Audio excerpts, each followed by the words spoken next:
Bueno, buenas tardes a todos. Gracias por la compañía en este tercer y último, por ahora, encuentro. Les voy a pasar a compartir las diapositivas de hoy.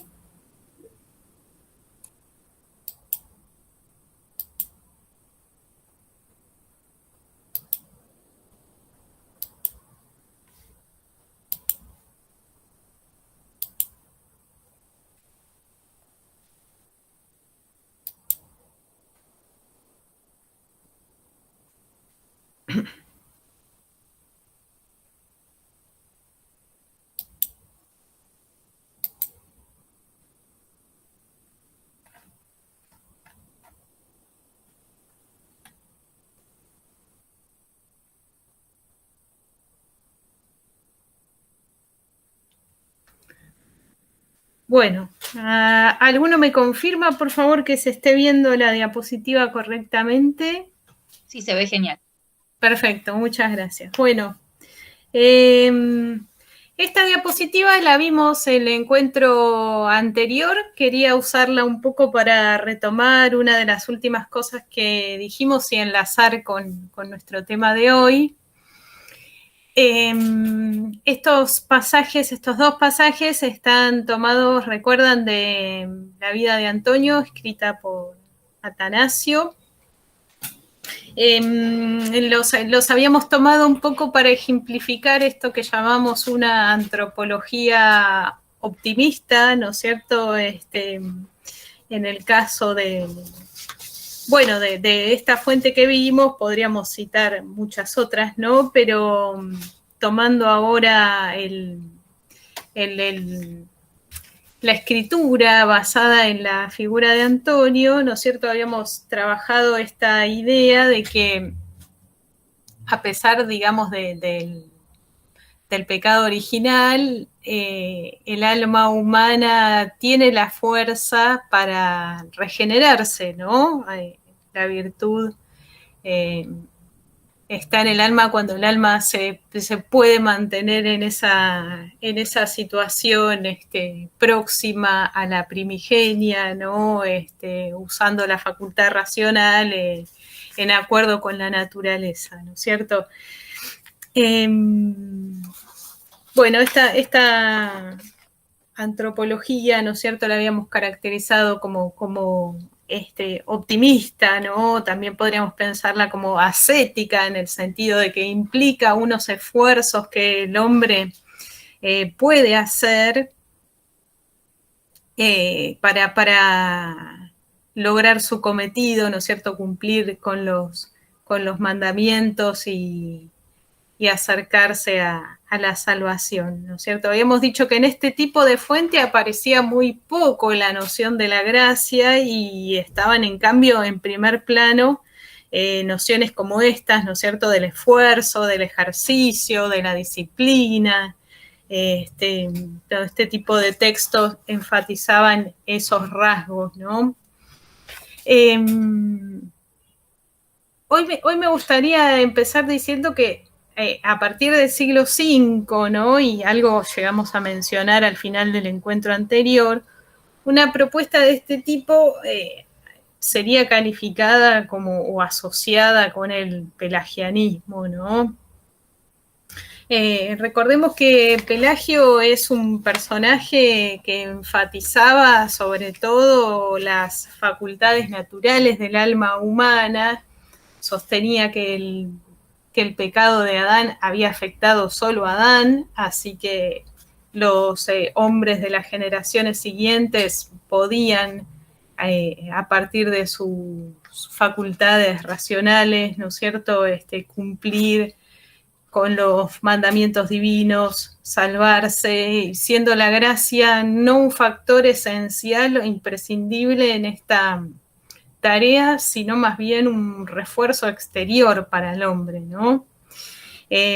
Pelagio fue un gran enemigo de Agustín, ¿no? Bueno, pese a que Agustín buscó convencerlo, digamos, por las buenas, pero terminaron en debates, podríamos pensar, acalorados Agustín no solo con Pelagio, sino también con varios de sus seguidores. Y es posible ver en los textos cómo a medida que avanzan estas polémicas, ¿no es cierto?, Agustín se va volviendo cada vez un poco más radical en su posicionamiento, llegando a sostener algo que se sitúa prácticamente en las antípodas de la posición pelagiana, ¿no es cierto?, y que es un énfasis muy marcado en la gracia, en este caso en detrimento de la libertad humana, ¿no? Esta controversia entre Pelagio y Agustín generó a su vez una reacción que dio lugar a algo que me gusta pensar como una tercera posición. Vamos a pasar a las diapositivas de hoy. Es una posición, la pensamos como tercera porque es una suerte de vía intermedia entre ambos extremos, ¿no?, de esta dialéctica, una posición que piensa que tanto la gracia como el esfuerzo humano son necesarios, ¿no? Y sobre todo quienes la representan sostienen que el hombre tiene que colaborar con el auxilio divino, ¿no? Es decir, postulan que ese esfuerzo de colaboración y de consentimiento respecto de la gracia es algo fundamental para dejarle un margen a la responsabilidad y a la libertad humana, ¿no? Son igualmente críticos de Pelagio estos personajes, ¿no? Eso hay que decirlo porque posteriormente, muy tarde, ya en época moderna, se los tildó de semi-pelagianos, ¿no? En realidad creo que es una denominación poco atinada y es injusta porque realmente hay una crítica explícita al pelagianismo, pero bueno, al dejar lugar junto a la gracia al esfuerzo, a la iniciativa humana, bueno, a muchos no les caían simpáticos, ¿no? Bueno, esta diapositiva está acá porque esta tercera posición la tenemos registrada para la primera mitad del siglo V en dos series de cartas que forman parte del epistolario de Agustín, porque es un debate que está íntimamente relacionado o que tiene a Agustín como en el centro del torbellino, ¿no? Y los actores históricos que participan de este debate, ¿no?, y que son representantes de esto que llamamos la tercera posición, están activos sobre todo en dos ámbitos que son el norte de África y el sur de la Galia, ¿no? Pero son miembros de comunidades monásticas, que me parece un dato importante a destacar, porque en ambos ámbitos hay seguidores fieles, admiradores del pensamiento de Agustín, que a la vez se manifiestan inquietos cuando Agustín radicaliza su posición dando demasiado peso a la gracia, ¿no es cierto?, y defendiendo una postura predestinacionista, ¿no? Entonces, estas personas que viven en ámbitos monásticos, podemos pensar viven su vida de acuerdo con una disciplina, con una regla que tiene sentido cumplir y que es importante cumplir porque se supone que un poco lo que destaca también Atanasio, ¿no?, en la vida de Antonio, es la forma de purificarse, de hacer espacio a Dios en la propia alma, y para ellos, sin duda, genera zozobra, ¿no?, un pensamiento como el de Agustín, que está diciendo, bueno, no hay lugar para la iniciativa humana, dejando de lado la gracia, ¿no? Incluso la iniciativa humana, si no va acompañada de la gracia, si uno no es elegido, no hay nada que hacer, ¿no? Por eso también está este tipo de antropología como la agustiniana, la habíamos pensado sobre el final del encuentro anterior como cierto tono pesimista, ¿no? Bueno, en el transcurso de este encuentro leeremos algunos pasajes de la obra de Agustín como para ejemplificar esto que estamos diciendo. Ahora solo a manera de introducción este comentario, ahí se ve a Drumeto, ¿no? Que es uno de los enclaves monásticos donde aparece esta reacción frente a Agustín, ¿no? Siempre planteado como con gran deferencia respecto de la figura del gran obispo que era Agustín, ¿no? Que gozaba sin duda de autoridad y carisma en la época, pero también desde la inquietud y desde la zozobra, ¿no? Están planteadas estas cuestiones que se hacen presente en el epistolario. La otra zona es ahí el sur de Francia, sobre todo Marsella y Lerán, ¿no? Son dos enclaves fundamentales también para pensar surgimiento de esta tercera posición.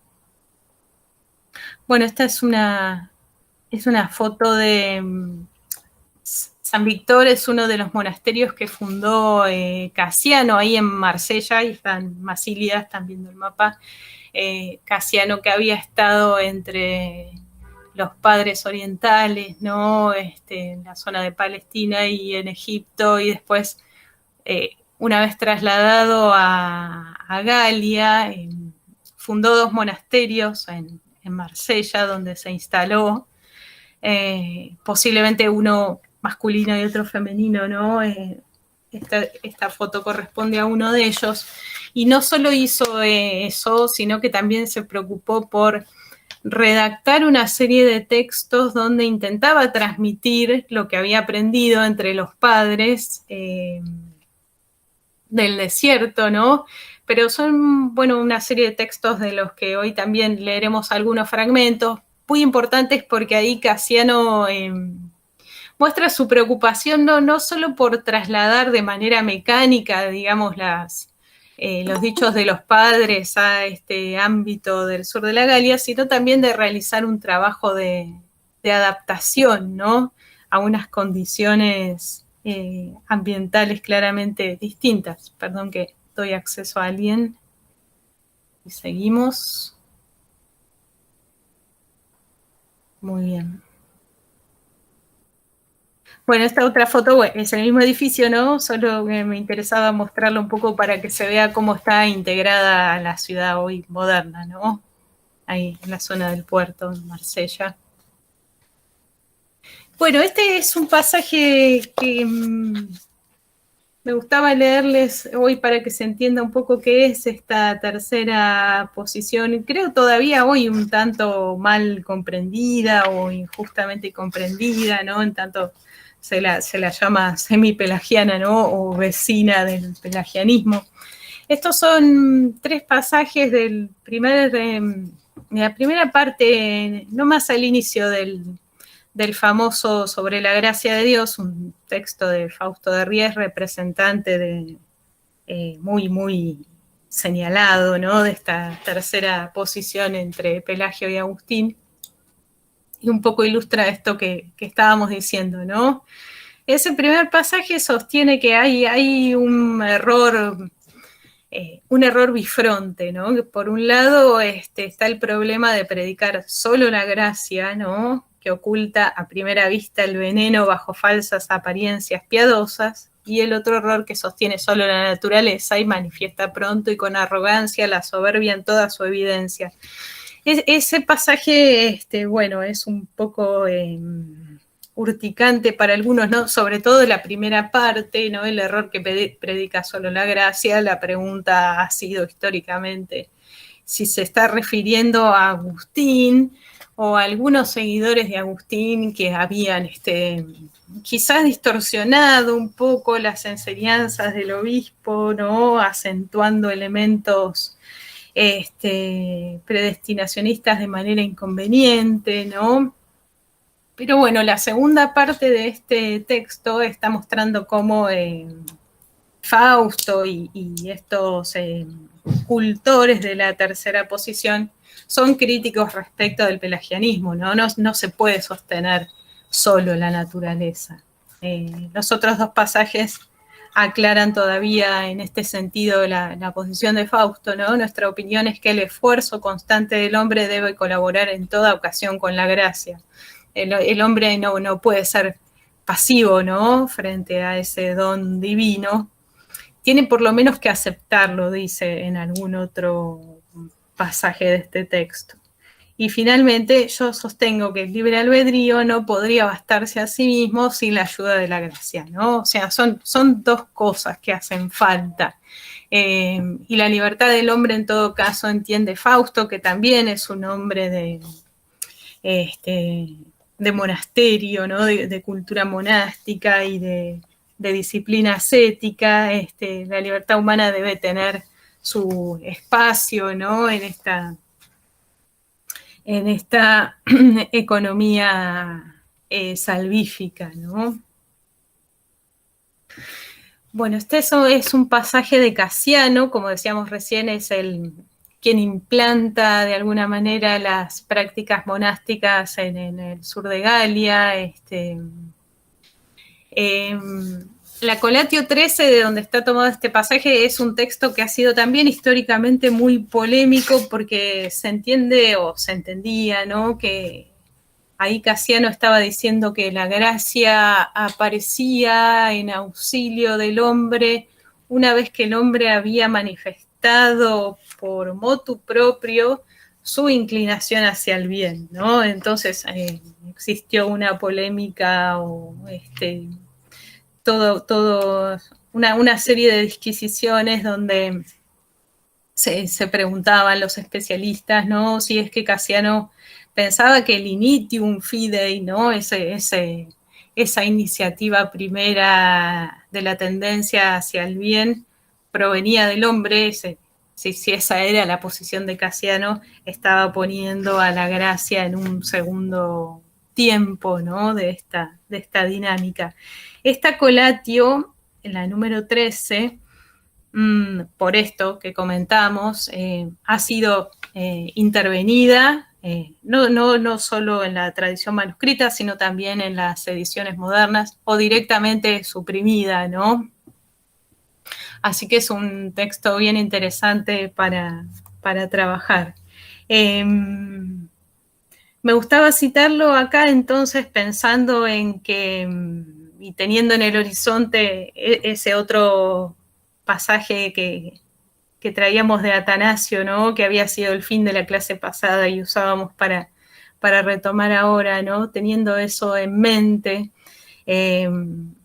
como en el siglo V un tipo de enunciación en esos términos se podía entender como problemático dado este contexto que estamos pintando para el siglo V, ¿no? La vez pasada, al final de la clase, también alguien preguntó de manera muy oportuna, ¿no?, si las coordenadas contextuales en términos dogmáticos o de intercambio de opiniones al respecto habían cambiado, y ciertamente habían cambiado, ¿no?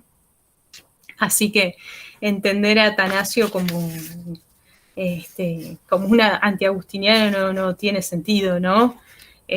Pero bueno, es interesante ver también cómo esto va cambiando con el transcurrir del tiempo y las geografías. En este sentido, y pensando cómo en el siglo V sí un enunciado como aquel podría ser problemático, ¿no?, se ve muchos autores de este periodo, podemos pensar una preocupación especial por señalar junto al esfuerzo personal que el monje hace de manera natural, ¿no?, de acuerdo con su naturaleza, el sostén siempre solícito de la gracia divina, ¿no? Casiano, de todas maneras, no pudo evitar volverse, como decíamos recién, ¿no?, un personaje muy polémico en relación a este delicado equilibrio entre la gracia y el libre albedrío, ¿no es cierto? En este pasaje, bueno, podemos observar esto que comentábamos, ¿no? La primera parte establece un poco la la condición de partida, ¿no? Dios no creó al hombre para que se pierda, sino para que viva eternamente. Ese es un designio inmutable. Cuando ve brillar en nosotros una minúscula chispa de buena voluntad, y ahí está eso que les decía del resquemor que podía causar un pasaje como este al dar a entender que el initium fidei parte del hombre, ¿no? De manera autónoma. Bueno, cuando Él mismo la hace brotar de nuestro corazón de piedra, su bondad asume un cuidado atento, la incentiva, la fortifica con su inspiración.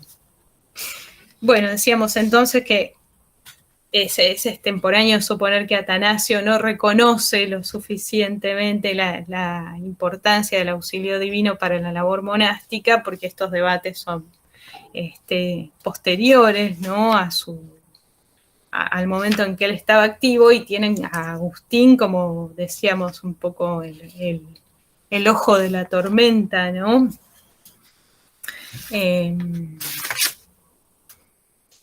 Bueno, pensando entonces, para retomar otro de los temas de la clase pasada y que ahora va a confluir con esto que estamos hablando, en lo que habíamos comentado sobre Jerónimo, ¿no? Y cómo de alguna manera Jerónimo busca rastrear los antecedentes, ¿no? de la figura de los anacoretas, y plantea una figura alternativa en Pablo, ¿no? Como un antecedente de quien en general es considerado antecedente, ¿no?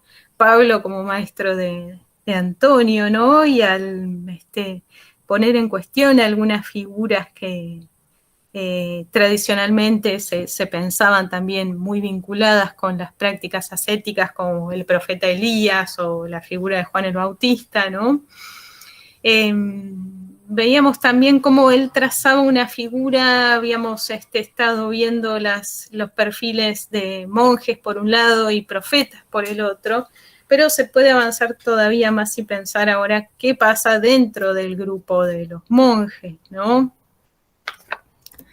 Bueno, acá hay un pasaje de una epístola que ya comentamos la clase pasada también, donde se establece una suerte de visión dinámica, ¿no? De los miembros de la familia ascética, ¿no? Una suerte de cursus honorum.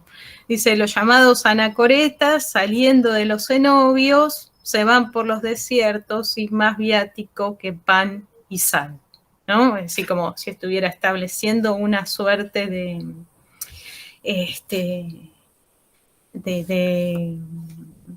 jerarquización que hay que recorrer, ¿no? Primero estar un tiempo prolongado en los cenobios, aprender ciertas cosas y después salir, ¿no? Esa palabra de anacoreta viene de esta noción de alejarse, ¿no? De dejar atrás algo, en este caso, y así planteado, dejar atrás la comunidad de hermanos, ¿no? Que es un marco más allá de las regulaciones, de la disciplina, del esfuerzo individual que requieren, es un marco de contención, ¿no? No es lo mismo estar solo o no solo, pero acompañado por demonios, ¿no? Como en el caso de Antonio, que estar dentro de una comunidad que obviamente también plantea, y lo vamos a ver en un montón de fuentes muy interesantes, conflictos pero con otros humanos, no con demonios. No es que Jerónimo aquí esté desmereciendo las experiencias cenobíticas, ¿no? Pero también sabe, y lo sabe por experiencia propia, cuáles son los desafíos tan grandes que entraña la existencia solitaria, ¿no? Habíamos visto algunas representaciones iconográficas la vez pasada de esta doble imagen que hay en torno a Jerónimo, ¿no? Él y sus libros, él y su cultura letrada, pero también Jerónimo el asceta, ¿no? Bueno, está quizás tratando o proponiendo aquí un itinerario a la vez plausible y fructífero, ¿no? Para aspirantes o iniciados, aunque no ciertamente el que habían transitado los grandes próceres del anacoretismo, como Pablo, Antonio, Hilarión, ¿no? Esas figuras el Antonio de Atanasio, de Pablo Hilarión, estas figuras de la escritura geográfica de Jerónimo, ¿no es cierto? No recorren este itinerario que él acá propone porque no pasan primero por un cenobio para después internarse en el desierto, ¿no? Son un poco figuras también muy descollantes o sui generis, podemos pensar en este ámbito. Él mismo Jerónimo, alentó y adoptó la vida comunitaria en Belén, y en su propia producción geográfica también contempló un modelo para los cenobitas que es Malco. Es un personaje muy interesante, ¿no? Porque en el relato que nos presenta Jerónimo es un monje que había sido hecho cautivo por los sarracenos y que, bueno, nostálgico, ¿no? De su vida anterior al cautiverio, evoca la colaboración y el sostén mutuo de los hermanos cuando está mirando un hormiguero, ¿no? Y se acuerda de la vida en comunidad. Jerónimo también está, por supuesto, interesado en la vida comunitaria, teniendo en cuenta que se preocupó por traducir al latín una versión griega de los textos coptos de Pacomio. Ya lo mencionamos alguna de las clases anteriores, ¿no? Como una figura señera para el cenobitismo. El otro pasaje va un poco en el mismo sentido de que tomábamos de la epístola 22 de Jerónimo, es de nuevo Casiano, pero esta no es una de las conferencias o colatio, sino que es el texto de las instituciones, ¿no? Donde precisamente ya desde el prólogo, ¿no?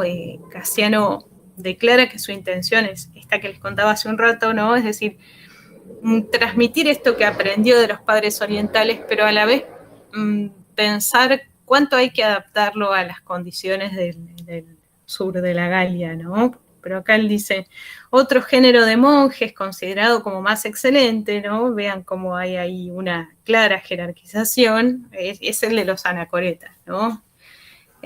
Porque permanecen mucho tiempo en los cenobios, donde se les enseña diligentemente todas las reglas de la paciencia y el discernimiento, y cuando ya han aprendido a la vez la virtud de la humildad y del despojamiento y han purgado al máximo sus vicios, penetran en las profundidades secretas del desierto para enfrentar al demonio en durísimos combates, ¿no? Bueno, tienen una suerte de preparación previa con la que figuras de la talla de Antonio o el Pablo jeronimiano no habían contado.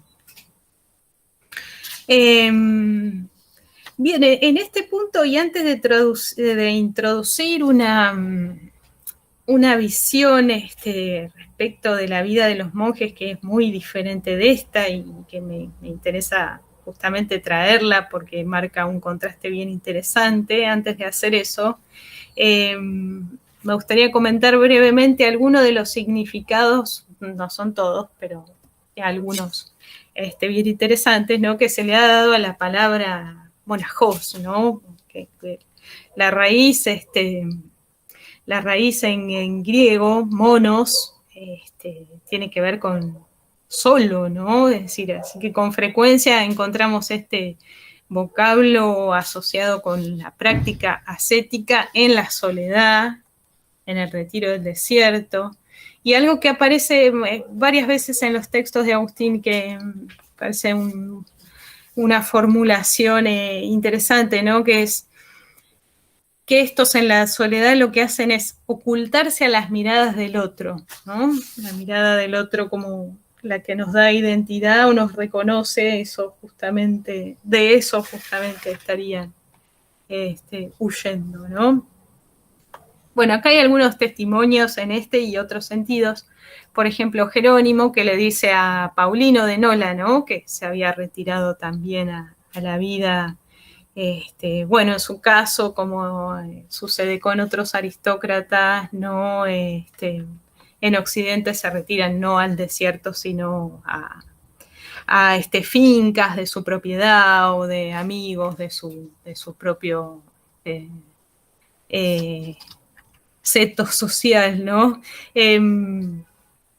dice aquí Jerónimo a Paulino, ¿no? Si desea hacer lo que se dice, lo que se llama un monje, es un solitario, ¿qué estás haciendo en las ciudades, que son después de todo los lugares de residencia, no de los solitarios, sino de las muchedumbres, ¿no?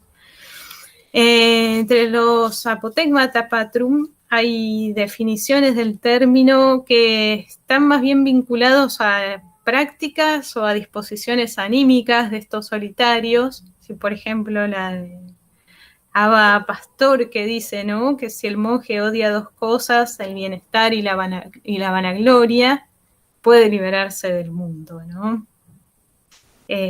Según otro anciano, la vida del monje es el trabajo, la obediencia, la meditación, no juzgar, blasfemar ni murmurar. Y en referencia a los rigores ascéticos, ¿no?, hay una declaración de Zacarías, un poco dura, ¿no?, en mi opinión, hacerse violencia en todo, ¿no? En eso consiste ser monje, ¿no? Eso dice Zacarías, ¿no? Sobre todo lo está pensando desde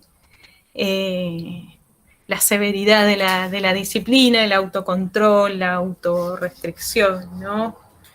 Y esa última es de Agustín, de quien nos interesaba hoy, sobre todo introducir su antropología, ¿no? Que así como pensábamos la de Atanasio, reflejada en la vida de Antonio, como una antropología ascética y ascética, decíamos, optimista de alguna manera, la de Agustín es sin duda una antropología de la caridad, ¿no?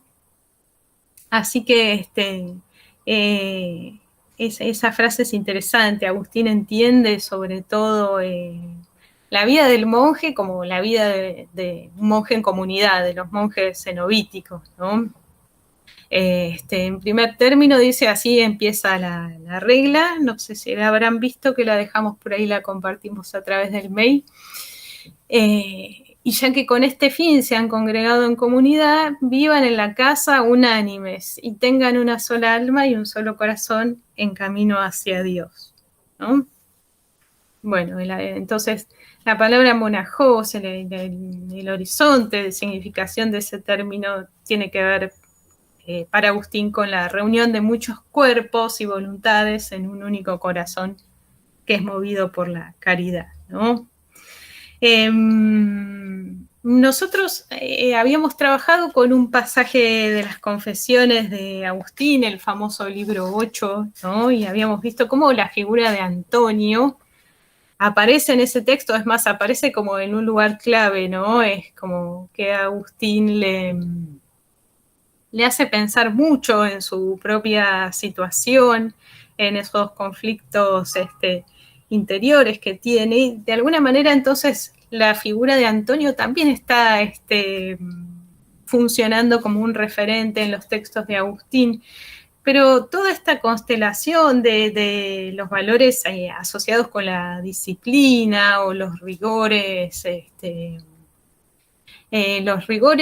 impuestos como a nivel individual, ¿no? De alguna manera están silenciados en ese pasaje de Confesiones porque no es lo que le interesa o lo que le ha resultado a Agustín conmocionante respecto a esta figura de Antonio, sino que lo que sale de ese pasaje sobre todo es la humildad que Agustín ve en los lectores o en los receptores de esa figura de Antonio, ¿no?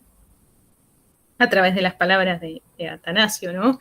Pero antes que las proezas ascéticas de Antonio, estos lectores se deciden a seguir a Cristo, ¿no es cierto?, a través de una actitud que es de obediencia completa, ¿no? Aún si no son capaces o si no están interesados en hacer esos ejercicios intelectuales y los esfuerzos por comprender, que hacía Agustín mismo, ¿no? Y que nosotros vemos por todo ese derrotero que tan deliciosamente pinta en las Confesiones, ¿no? Estos no necesitaban tanta pensadera para adherir con el corazón a lo que exigía Atanasio a través de esa figura de Antonio, ¿no? Es la sencillez justamente de esa fe la que es para Agustín un testigo crítico, ¿no? La que le permite una entrega sin conflictos a esos paganos, ¿no? Ante ese Dios trino del cristianismo, y es esa sencillez, en esa humildad y obediencia donde él va a encontrar la clave para su propuesta también en el ámbito monástico, ¿no? Esta propuesta hace foco, decíamos, ¿no es cierto?, en la vida comunitaria, pero no entendida como una segunda opción, ¿no? Es decir, no es algo que después se supera por una proeza anacorética o que se hace como una iniciación para temperamentos más débiles que después van a ir hacia el interior del desierto y se estén preparando, ¿no? No es eso, él la toma como un fin en sí misma, ¿no? La vida comunitaria, porque es la única que exige ineludiblemente una entrega humilde a la divinidad y también, quizás, sobre todo en este plano, al prójimo, ¿no? Con quien se comparten los bienes materiales, pero también y sobre todo destaca en estos textos Agustín, se ve mucho en la regla, el propio corazón, ¿no? Su apuesta en este ámbito va de lleno a la virtud de la caridad, como se ve ya desde este prólogo que estamos citando acá a la regla. Es interesante ver cómo en otros textos, quizás no en la regla, pero en otros, como por ejemplo este que citamos acá, que es del tratado sobre el trabajo de los monjes, ¿no? Operibus Monacorum, Agustín, bueno, deja ver cierta reticencia, ¿no?, acerca de los ideales anacoréticos. En este texto en particular, sobre el trabajo de los monjes, encontramos una reivindicación del trabajo manual, en el caso de los monjes que viven en comunidad, ¿no? Lo que a él le da ocasión a Agustín, hablando sobre el trabajo manual y la necesidad del mismo, ¿no?, de insistir en la humildad que debe ser tomada como la guía de la vida en el cenobio y además como un remedio infalible contra la soberbia, ¿no? En este texto hace mucho hincapié en que el apóstol, con mayúscula, o sea, Pablo, había declinado prerrogativas que le correspondían por su ministerio y que tenían que ver con que estaba eximido de trabajar manualmente, ¿no? Pero que él no lo hace, o sea, no aprovecha, digamos, ese privilegio.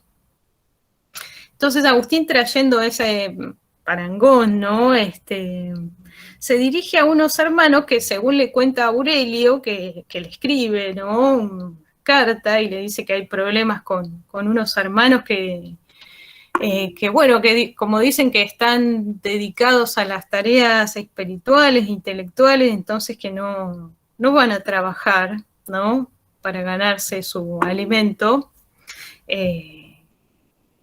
aduciendo este pasaje que está ahí de Mateo, que ahora perdón que está sonando algo acá, creo que alguien debe querer entrar.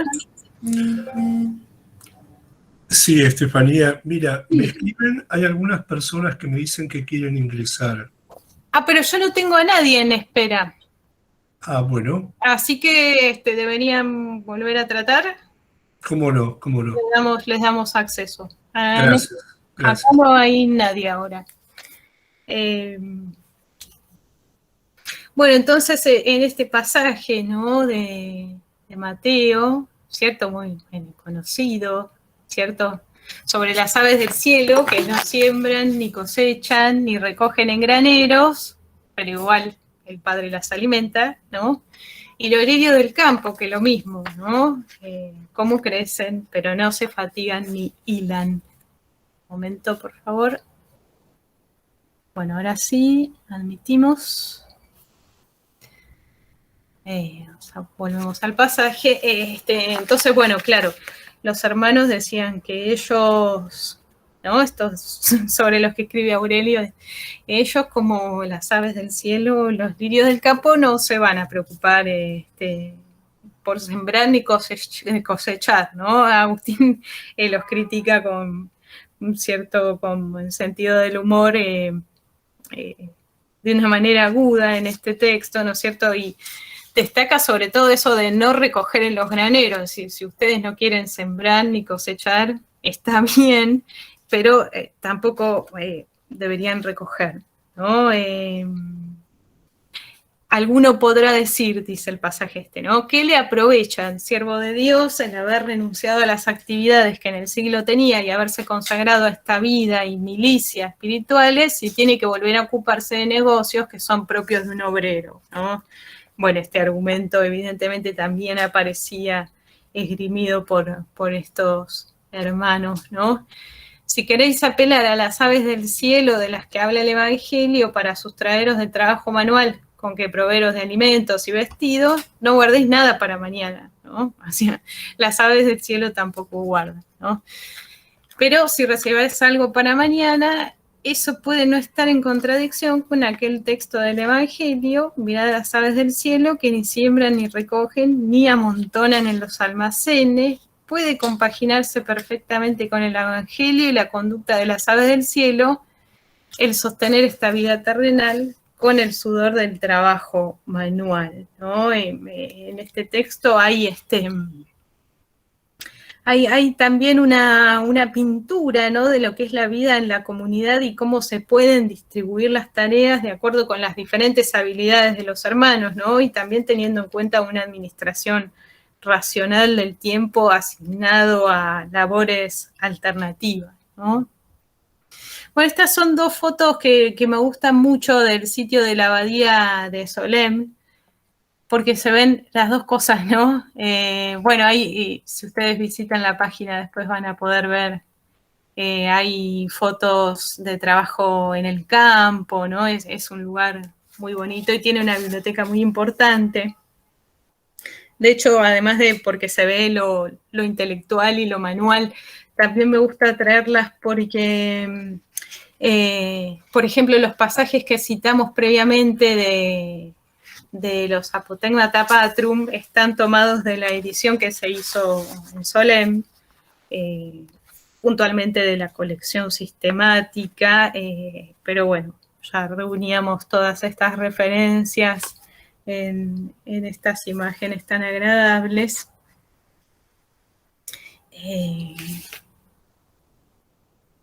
Bien.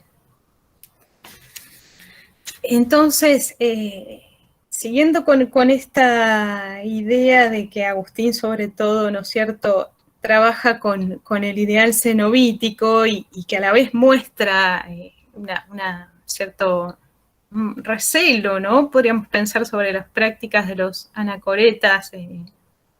Vemos acá del mismo texto otra cita, ¿no? Ellos se apartan mucho tiempo de la convivencia con los hombres y no se dejan ver por nadie, esto que les comentaba recién, ¿no? Esta idea de que rehuyen las miradas también, ¿no?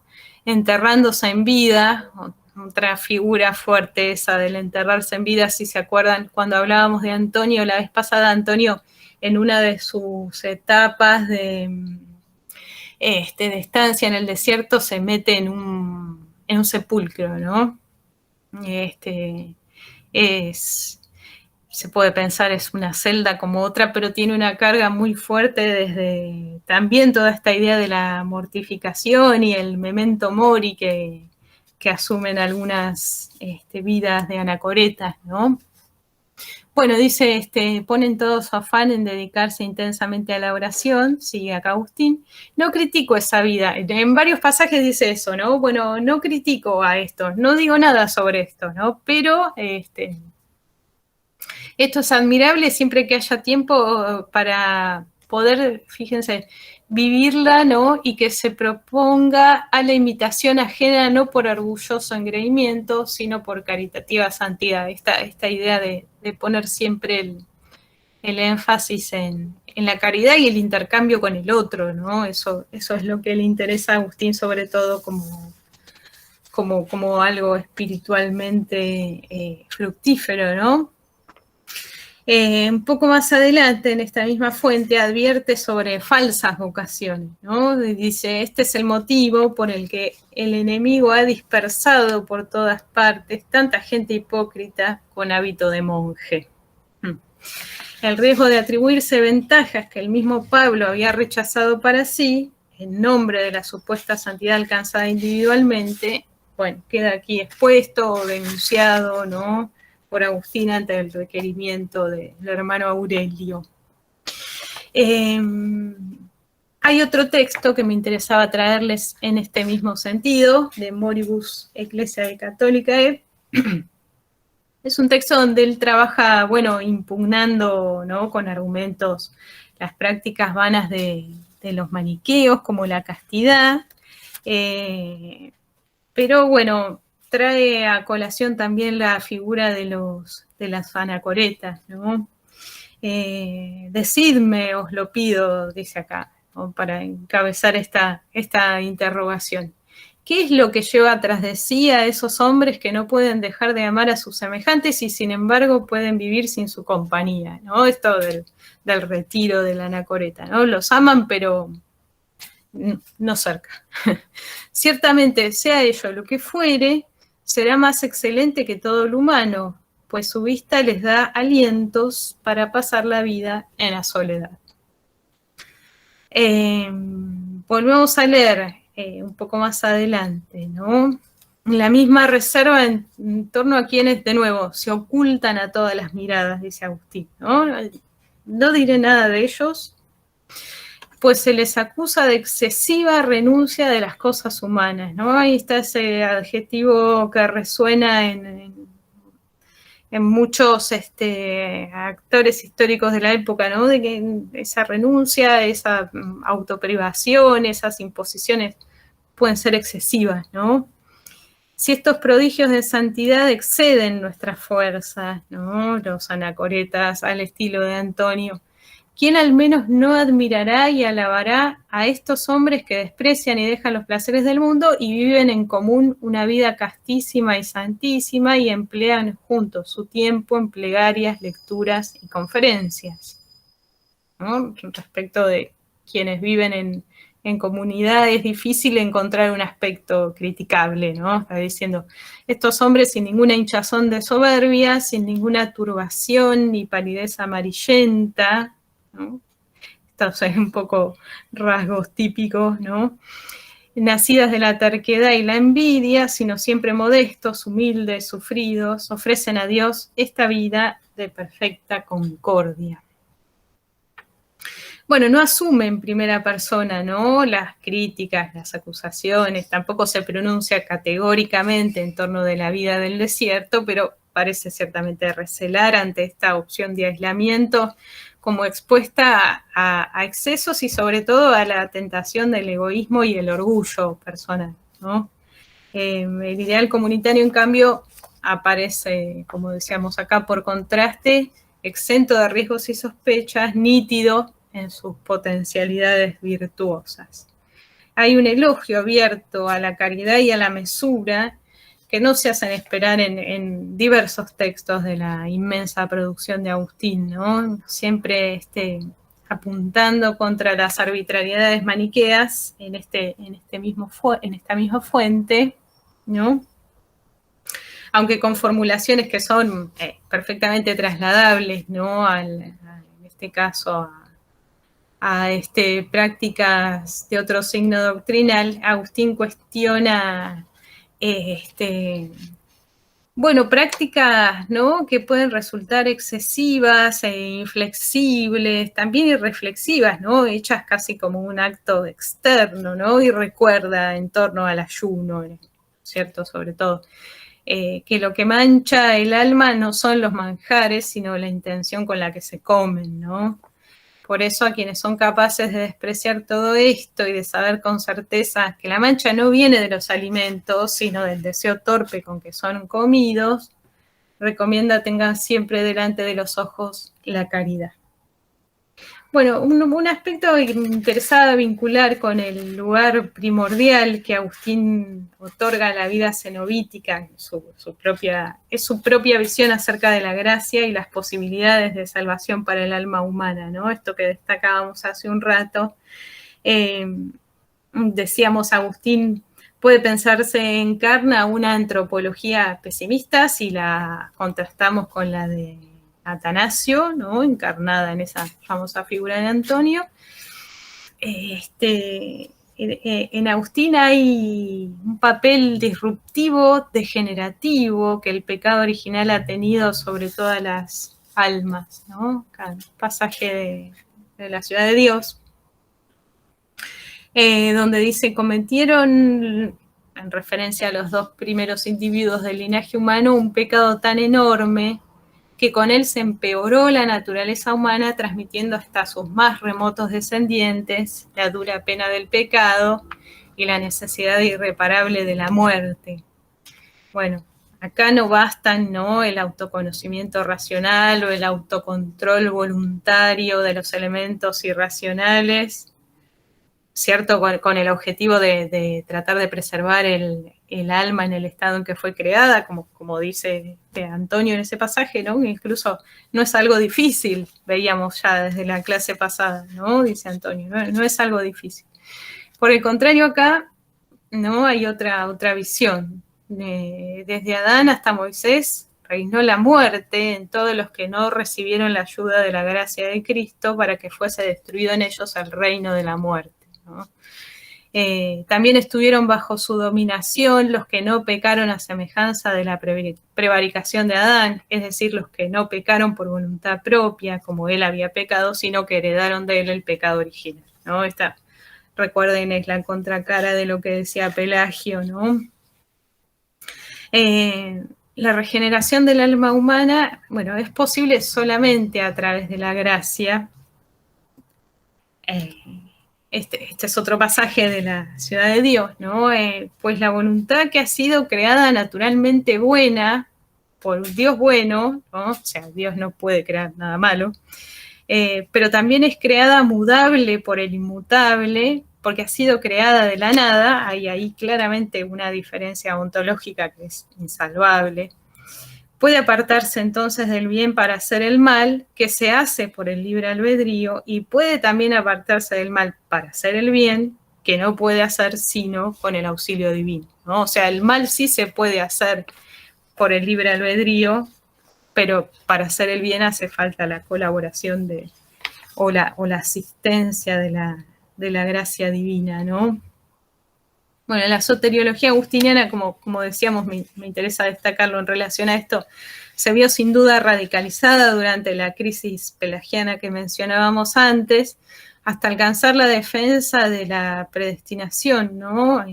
Este último pasaje lo ilustra con claridad. Es verdad que muchos son llamados y pocos escogidos. Los llamados convenientemente fueron elegidos.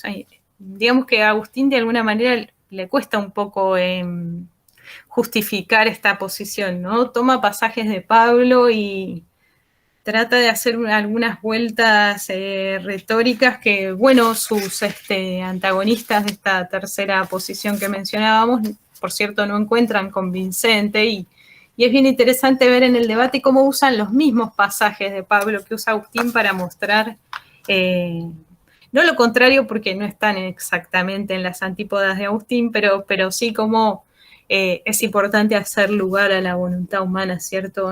Aunque no están discutiendo el rol de la gracia, ¿no? Entonces, hay unos que son llamados, pero que son llamados convenientemente, ¿no? Reparemos en el adverbio. Así que esos fueron elegidos, más los que no se ajustaron ni correspondieron a la vocación, aunque llamados, no fueron elegidos porque desoyeron la voz divina. Y así también es verdad, no depende del que quiere y corre, sino de Dios, que obra misericordia. Pues aunque llame a muchos, Él manifiesta su bondad con los que llama como conviene llamarlos para que correspondan a su voz, ¿no? Esta es la famosa carta a Simpliciano, ¿no? Que dio un poco lugar a esas reacciones que mencionábamos en los monasterios en el norte de África y después en el sur de Galia. Entonces, podríamos decir, para ir cerrando, en ningún caso la salvación del alma desde la visión agustiniana se relaciona con una serie de esfuerzos, ¿no? Como dicen por ahí las fuentes, como la de Atanasio, ¿no? Atléticos, ¿no? No es eso, tampoco son combates espectaculares, ¿no? Con demonios proteicos, ¿no? Que cambian sus formas en unos escenarios desérticos terroríficos, tópicos, ¿no? Propios del género de la geografía. No hay nada de eso en Agustín. La vida compartida con los otros supone para él el remedio más efectivo contra la desobediencia inspirada en la soberbia, causa la primera falta humana, por cuanto fomenta, ¿no?, la sumisión voluntaria y amorosa, la vida comunitaria, la caridad, una entrega esperanzada, podemos pensar como no calculadora en el seguimiento de Cristo, de la misma manera en que puede esperarse la gracia, ¿no? No hay méritos propios en el hombre que puedan atraerla. Esa es una cuestión de primer orden en Agustín. Se trata siempre de un don gratuito que acude en busca del pecador. No es el pecador quien busca, quien llama, quien golpea, sino al revés, ¿no? Puede llamar, buscar, golpear porque ha recibido previamente la gracia, y ahí vemos la contraposición con ese pasaje de Casiano, la famosa y censurada Colatio Conferencia 13. Bueno, por aquí me gustaría dejar por si hay preguntas, comentarios, lo que fuere.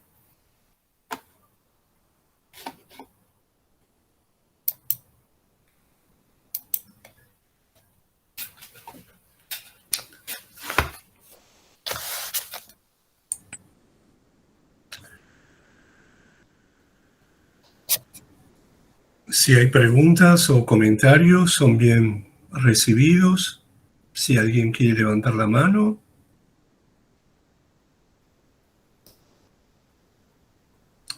Al parecer el monacato ha dejado a todo el mundo en absoluto silencio.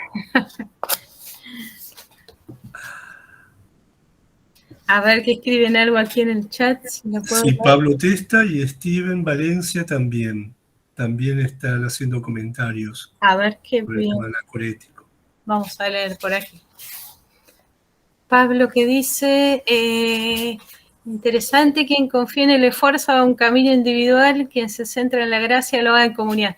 Sí, hay por ahí una clave válida de lectura de esto, ¿no? Porque la figura del otro es importante. Un poco lo comentábamos la vez pasada, qué pasa con Antonio, ¿no? Así como lo pinta Atanasio, ¿no? No es alguien que olvide la caridad, pero sí es llamativo que cuando aparecen hermanos que le quieren preguntar algo, o lo quieren escuchar o ver, la primera reacción siempre es como de,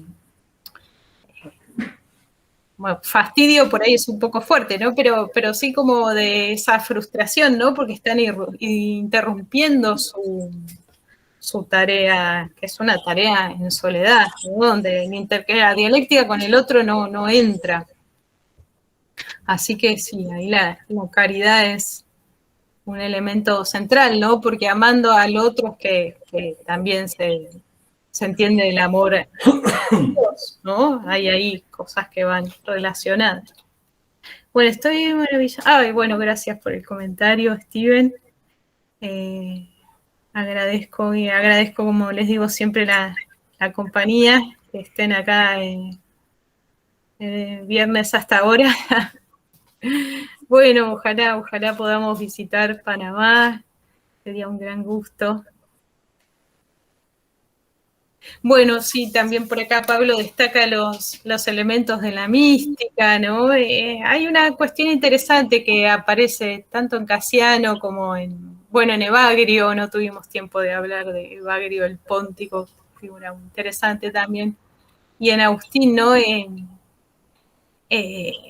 También como en el caso de Bagrio y de Casiano está bien relacionado con los aspectos de la disciplina, no tanto en Agustín, pero sí en Agustín este trabajo interior de purificar el alma, que implica de alguna manera hacer lugar a Dios, ¿no?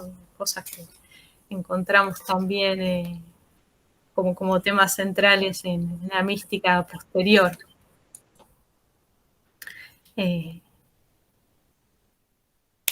A ver, ¿en qué contexto teológico actual se omite este pasaje de Casiano? Bueno, por ejemplo, viene muy bien la pregunta de Pablo, en ediciones modernas, ya que tienen modernas, pero digo modernas, pero tienen ya varios siglos, ¿no?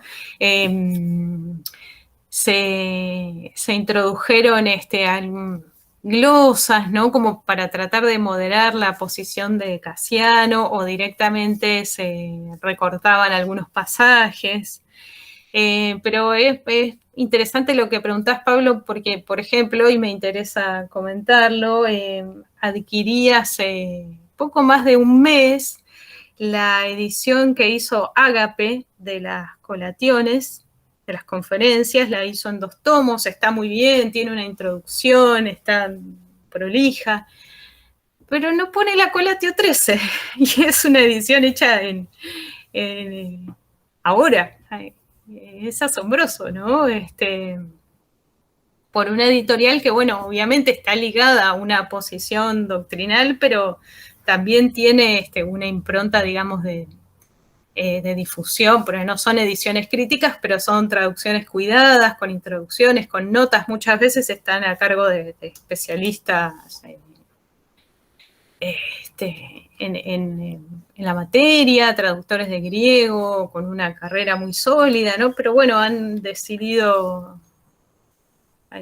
esta operación editorial, ¿no? De seguir con esa línea de censura, ¿no? Entonces, bueno, uno pasa de la Colatio 12 a la 14, así como cuentan los que han estado, que en Estados Unidos hay una superstición según la cual ese número se evita, ¿no? En numeraciones, por ejemplo, en edificios o en otro tipo de ordenamiento. Acá hay algo similar, ¿no? El 13 se borró.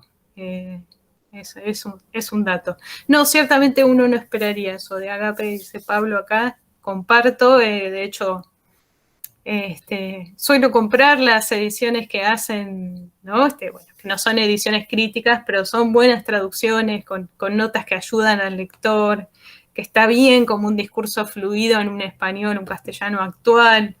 Están bien, ¿no? Se pueden usar, pero bueno, interesaba, ya que hacías la pregunta, Pablo, compartir este dato, ¿no? De cosas que siguen pasando, y ciertamente lo que ocurre es que Agustín es una figura enorme, ¿no? Entonces, aquellas cosas que pueden parecer cuestionamientos a esa autoridad, han generado históricamente y evidentemente también en la actualidad algunos resquemores, ¿no? Bueno, levanta la mano Pablo. Sí, es para completar tu respuesta a Steven Valencia Marín, de Colombia. Sí, tenemos pensados otros cursos, otros seminarios, otras propuestas. Siempre, desde ya, primero pedirles disculpas a aquellos que a veces tienen problemas en la recepción del enlace. Nosotros no utilizamos la manera del formulario, sino que, bueno, es por una cuestión de la tradición de la biblioteca o de la tarea de las bibliotecas de conventos, el tomarse el trabajo como de antiguo, uno por uno.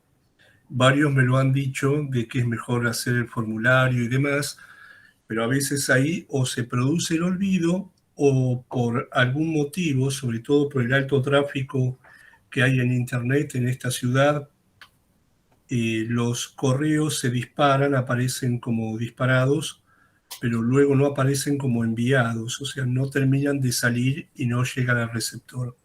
Por ese lado pido disculpas. Por otro lado, para ahora, para el mes de noviembre, tenemos, que va a estar Estefanía también, presentando un proyecto de trabajo de traducción de fuentes y también otro trabajito más con otra colega, y moderando una mesa en las jornadas de patrística, las 7ª jornadas de patrística que organizamos en la biblioteca de los agustinos desde hace ya muchos años. Se organiza generalmente el año impar, El año par, lo que realizamos con la Universidad de 3 de Febrero, el programa de Historia de Culturas del Mediterráneo, son los coloquios de geografía, que ya el año que viene ya tengo ahí en el escritorio una temática para proponerles al doctor Botala y demás colaboradores, que tiene que ver un poco con el hecho de la predicación en las minorías y los santos que predicaban en las minorías tardomedievales o temprano modernas, tanto en Europa como en Iberoamérica. Esa sería la propuesta nuestra. Pero también en diciembre va a haber un curso de cierre, posiblemente otros encuentros de Casiciacum, pero también uno dedicado al tema de la memoria en Giordano Bruno. Esas son las actividades que tenemos. Las jornadas de patrísticas van a ser agotadoras por distintos motivos, sobre todo por los cambios horarios de los expositores, pero bueno, van a ir desde las 8:30 de la mañana, o el primer día, o las 9 de la mañana, hasta las 6 de la tarde, con pequeños breaks, al mediodía y durante la tarde. La asistencia es gratuita, obviamente. Yo tengo el listado de todos ustedes, que seguramente la semana que viene les estaré enviando el certificado de asistente por esta actividad, y los voy a agregar a todos para que reciban el programa de las jornadas y el link de acceso. Cualquier cosa, si alguno no lo recibe, me escribe, no hay ningún problema.